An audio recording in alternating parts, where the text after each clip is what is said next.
so welcome back to Lex Reads. So in today's video, we are going to be talking about classic literature books. Now, if you guys watched my last video, I was telling you all that I really wanted to get back into reading my classic literature. You guys know I do something called Black Girl Reads. With that series, I will read a, typical classic book. Last year, I read Anna Karenina. And then this year I read Jane Eyre. My next read, it was supposed to be Frankenstein, and that did not work out. I did not realize that was that boring, in my opinion. So I gave up on that. I'm not reading Frankenstein.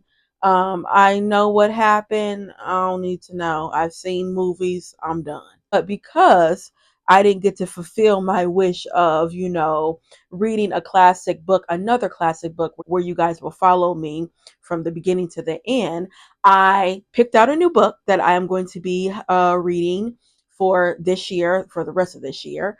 And then I also want to share with you guys some classic literature books for beginners. So before we get started, don't forget to like, comment, and subscribe. So like I was saying, we are going to be talking about classic literature books. Oh, little backstory. When it comes to classics, was never a girl that read classics. I always found them laborious, could not get into them. It was those long, sentences. Oh Lord, I don't know what. It just was boring to me, okay? But I really did last year research some books with themes and kind of a storyline that I like. Now, storylines I like, I do like the drama. I like multi-generational books. I like books surrounding like sisters, having like each sister have their own story. That I do have to admit, I like the little loose women stories because, the ones that kind of sleep around and just do some stuff they got no business doing. Those are usually, those characters are so entertaining. They're so intriguing where you want to know why you are the way you are. And a lot of times it's a lot to their story, right? So I was looking for those kind of concepts, themes, storylines, something like in that, right? And I did come across a lot of books that are deemed classic literature that are from like the 18 to 1900s. And if you're a person like me that never really read classics, if you are a beginner of classics and you want something entertaining, I would say pick up these books that I'm going to show you. Again, this is coming from a person that didn't read classic literature, did not really like it. I'm very specific of what I want to read when it comes to classic literature because I don't want to get in a reading slump. And so these books that I have read, they didn't get me in a reading slump. Another tip is when you're reading classics, what helps me is to also have the audio version. I like that kind of immersed reading. So I have the physical book and then I have the audio where someone is actually talking in my ear. I feel like that I can digest it a little bit more. I feel like that I just know the story better because, with classic literature, the language is different. These are books from the 1900s. Another tip I would say is editions of books.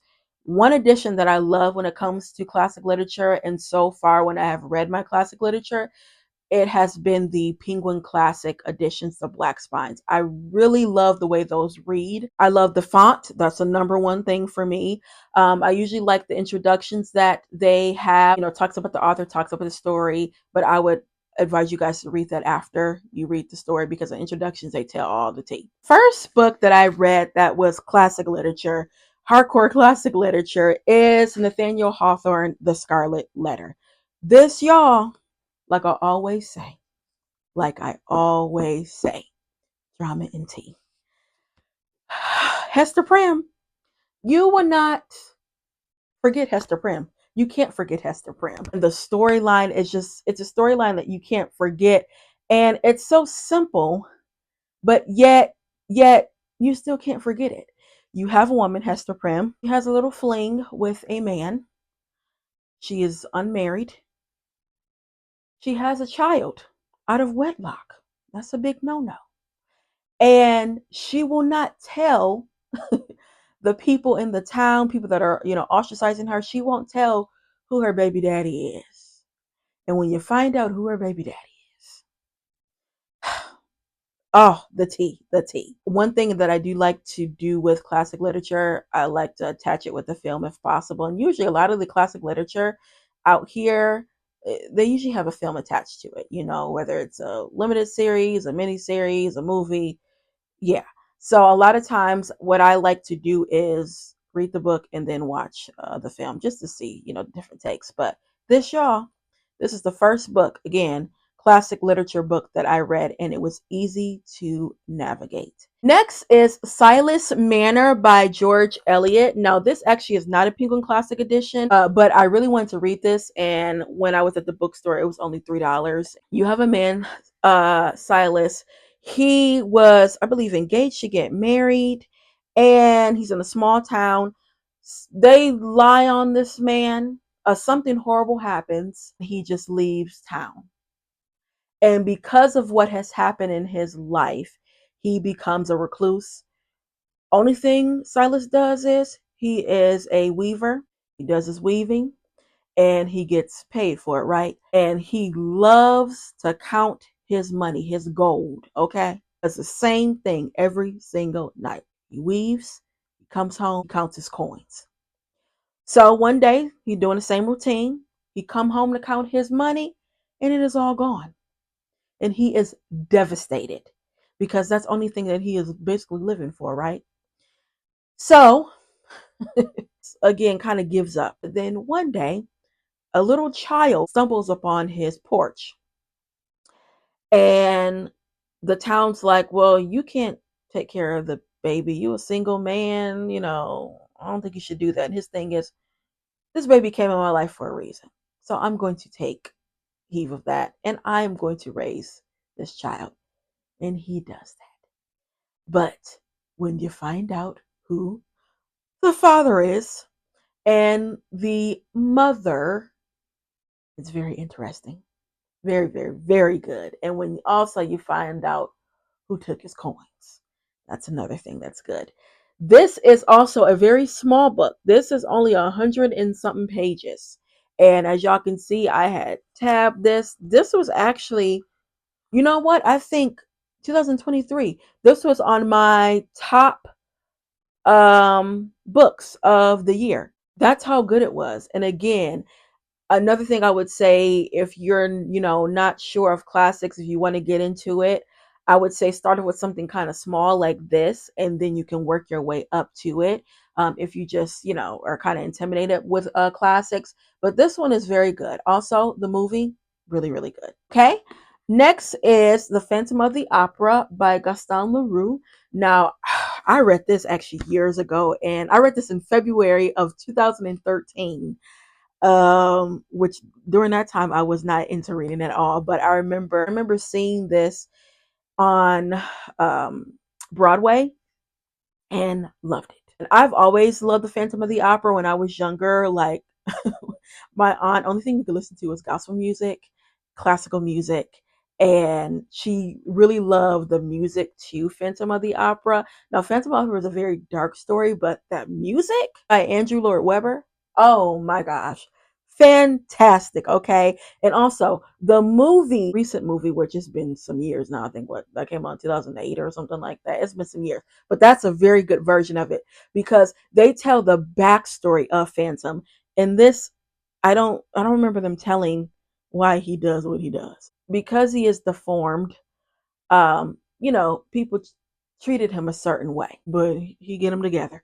But with this, you have obviously the Paris Opera House. You have a young lady named Christine Daae. She is a singer, and you have the Phantom of the Opera who lives in the opera house. He basically runs it, right?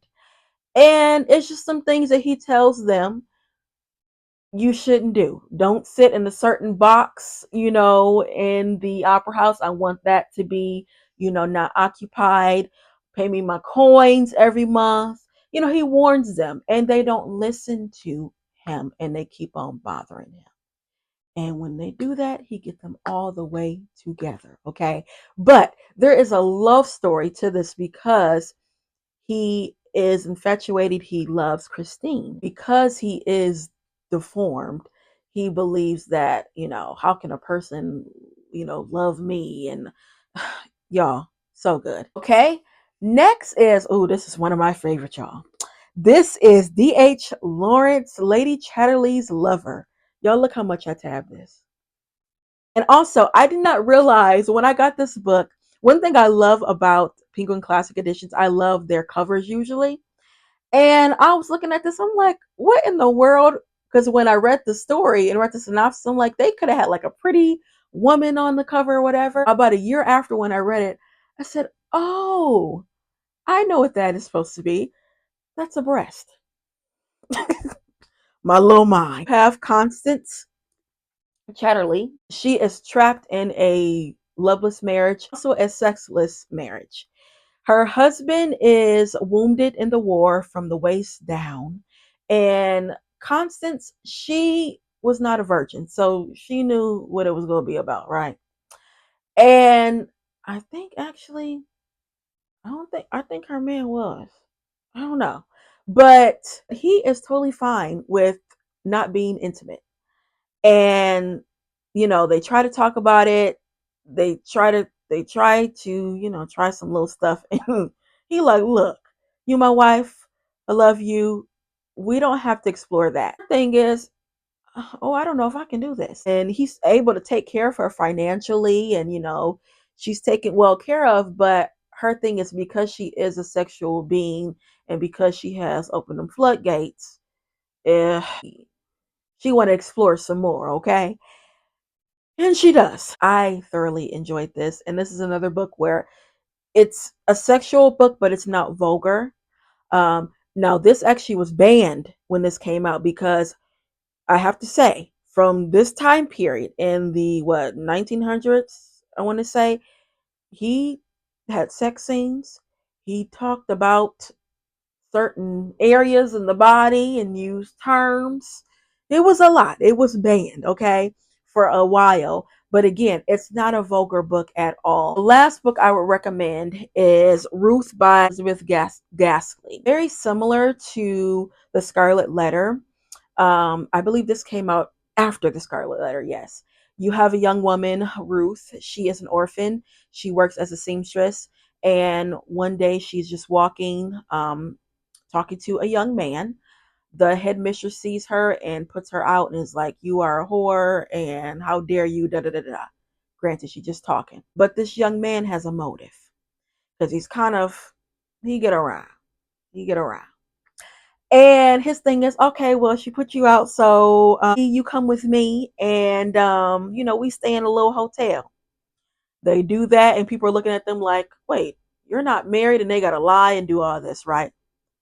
Girl, this girl get pregnant, and he ups and leaves her. Then he comes back into her life, and you see how it goes.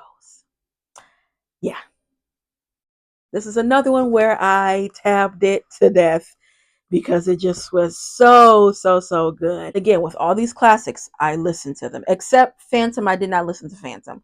But but all these, I listened to them. Yeah, guys, those are the books that I would recommend if you are new to classic literature, you really want to get into them. Those are the ones that I started with. Those are the ones I recommend. Now, lastly, I want to share with you guys the book that I will be reading. I will be starting my new classic literature book. I'm so excited. I just got it today. That book is Thomas Hardy, Test of the D'Urbervilles. Again, had to get my Penguin Classic Edition. Now, I have another version of this book, which is the Modern Library Classic. And I got this from Second and Charles for $3. But again, when I read my classics, I prefer the Penguin Classic Edition. One, it says the greatest tragic writer among the English novelists. That was Virginia Woolf who said that.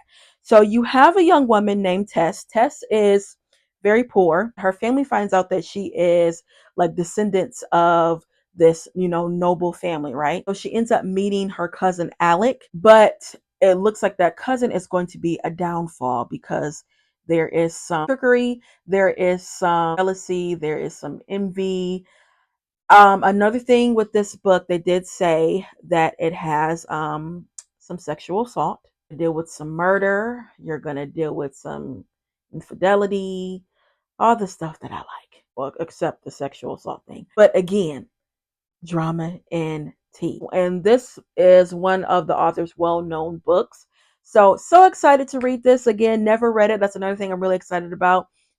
When I did Anna Karenina, I knew about the story, so it still was fun to read, but I knew like what was going to happen. I think that's why I really love Jane Eyre, because surprisingly and shockingly, I didn't know what was going to happen. And when I found out, all the tea. It was so enjoyable. So I'm really excited about this because I have the same feeling that I had with Jane Eyre. But yes, this is what I will be reading next. You guys are going to follow along with me. Again, I have the audio version for this, so I'm going to be listening to it while reading it. But yeah, guys, that is all I have for you for this video, and I'll be back with more Black books.